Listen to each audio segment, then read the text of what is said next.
အားလုံးပဲမင်္ဂလာပါဒီနေ့မှာတော့ Father Day အမှတ်တရအနေနဲ့ရောင်းအညီကိုမောင်နှမတွေကိုမိကွန်းလေးမေးတော့မှာပဲဖြစ်ပါတယ်မေးတော့မဲ့မိကွန်းလေးတွေကတော့အဖေနဲ့ငယ်တော့ဘာအမှတ်တရရှိခဲ့လဲအဖေကိုပြောချင်တဲ့စကားတစ်ခုအောင်ဘာများဖြစ်မလဲအဖေကိုအဖေများနေမှာဘာလက်ဆောင်တွေပေးတော့မလဲဆိုတာကိုမေးတော့မှာပဲဖြစ်ပါတယ်ဟုတ်အဖေနဲ့ကြတော့ငယ်ခွဲနေရတဲ့ခိုက်တန်လေးရှိခဲ့ပြီပေါ့နော်ဒါပေမဲ့အဲ့အချိန်မှာအဖေကိုမျောနေတဲ့အချိန်မှာအဖေပြန်လာတဲ့အချိန်လေးကိုပေါ့မှတ်ရဆုံးပဲပျော်ရွှင်ဆုံးပဲပေါ့တမရဲ့လို့အဖေမရှိလို့ရှိရင်ပေါ့နော်ဘဝကဘယ်လိုဖြစ်နေမလဲမသိအားကြောင့်မလို့အဖေရှိရတော့ကျေးဇူးတင်ပါတယ်ပြောချင်ပါတယ်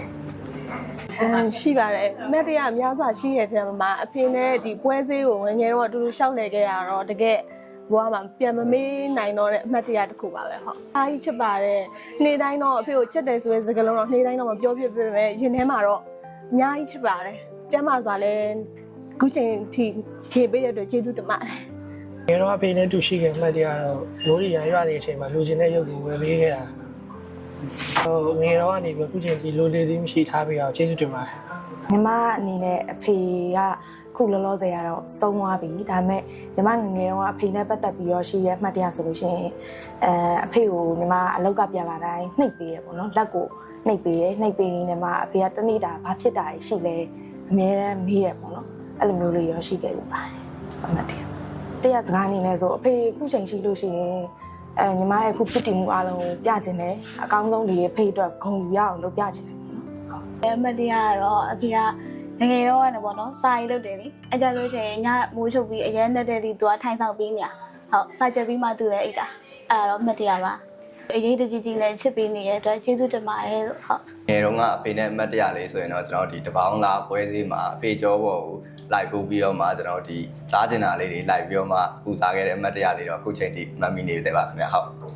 အဲ့ဒီမှာဆိုရင်တော့အခုကျွန်တော်ဒီမိုးရင်းကာလာဖြစ်တဲ့အတွက်အဖေအတွက်ထီလေးလဲဝယ်ထားပါလိုက်ခင်ဗျာပြီးတော့ဒီရာသီကူးပြောင်းမှာဖြစ်တဲ့အတွက်ကျွန်တော်ဒီအေးမီနာစီလိုချင်းဖြစ်တဲ့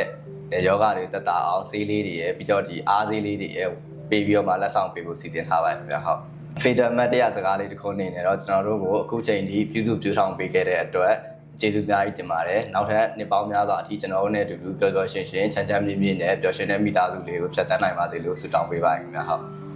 ဒီနေ့ရှိရပြမယ်တဲ့အဖေရိုက်တယ်ဘာလို့လဲဆိုအမကဆူလေးဆူရလေဆိုရတာ just kidding ပြောချင်တာအမငယ်တုန်းကဆိုရင်အမကဟိုပေါ့နော်ဝတ်သားမှာအစီမစားဘူးထမင်းစားတဲ့အချိန်မှာထမင်းဝိုင်းမှာအဖေကဒီဝတ်သုံးတက်သားပေါ့နော်ဝတ်သုံးတက်သားကိုဒီအသားပါတဲ့အားလေးဖဲ့ပြီးတော့ကိုယ့်ရဲ့ထမင်းပကံလေးကိုထည့်ပြီးတာဒါလေးကအမှတ်တရပါပဲအဖေကကိုယ်ဒါချစ်တဲ့ယူဆိုင်မှုလေးပေါ့အဲ့ဒါလေး